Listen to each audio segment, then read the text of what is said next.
वायुसेना प्रमुख air chief marshal Amarpreet Singh ने तेजस लड़ाकू विमानों के अधिग्रहण में हो रही देरी पर गहरी चिंता जाहिर की। उन्होंने कहा कि चीन छठी पीढ़ी के लड़ाकू विमानों का परीक्षण कर रहा है, जबकि हम अभी भी भारत में बन रहे तेजस लड़ाकू विमानों के अधिग्रहण का इंतजार कर रहे हैं। वायुसेना प्रमुख ने कहा कि रक्षा क्षेत्र में समय बेहद अहम होता है और अगर समय सीमा का ख्याल न रखा जाए तो तकनीक का फिर कोई उपयोग नहीं होता। 21वें सुब्रतो मुखर्जी सेमिनार में वायु क्षेत्र में आत्मनिर्भरता विषय पर बोलते हुए वायुसेना प्रमुख अमरप्रीत सिंह ने कहा कि साल 2016 में हमने तेजस को वायुसेना में शामिल करने की प्रक्रिया शुरू की थी। साल 1984 में इस प्रोजेक्ट की शुरुआत हुई थी। इसके 17 साल बाद वायुयान ने उड़ान भरी।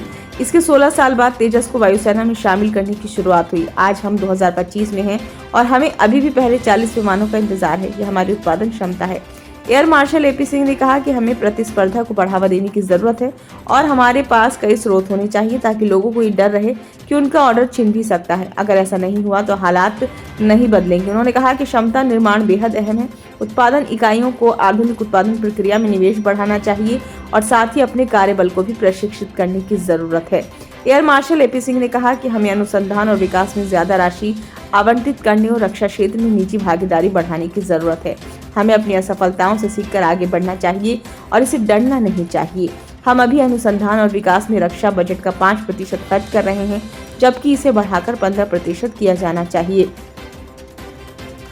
अगर अनुसंधान और तकनीक समय पर पूरी ना हो सके तो वे अपनी उपयोगिता खो देते हैं। रक्षा क्षेत्र में समय बेहद अहम होता है।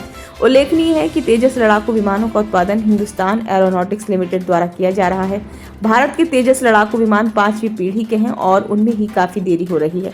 वहीं चीन ने अपने छठी पीढ़ी के लड़ाकू विमानों का परीक्षण भी शुरू कर दिया है। यही वजह है कि वायुसेना प्रमुख ने देरी पर चिंता जताई है। उन्होंने कहा कि हमारी उत्तरी और पश्चिमी सीमा पर चुनौतियां बढ़ रही हैं। दोनों तरफ के देश अपनी सेना की क्षमताओं में तेजी से इजाफा कर रहे हैं। जहां तक चीन की बात है, वह न सिर्फ संख्या बल में बल्कि तकनीक के मामले में भी तेजी से तरक्की कर रहा है। उन्होंने हाल ही में छठी पीढ़ी के लड़ाकू विमानों का परीक्षण किया है। चीन ने अपने स्टील्थ तकनीक वाले छठी पीढ़ी के विमानों J-20 और J-35 को रिकॉर्ड समय में तैयार किया है। ब्यूरो रिपोर्ट, नई दिल्ली।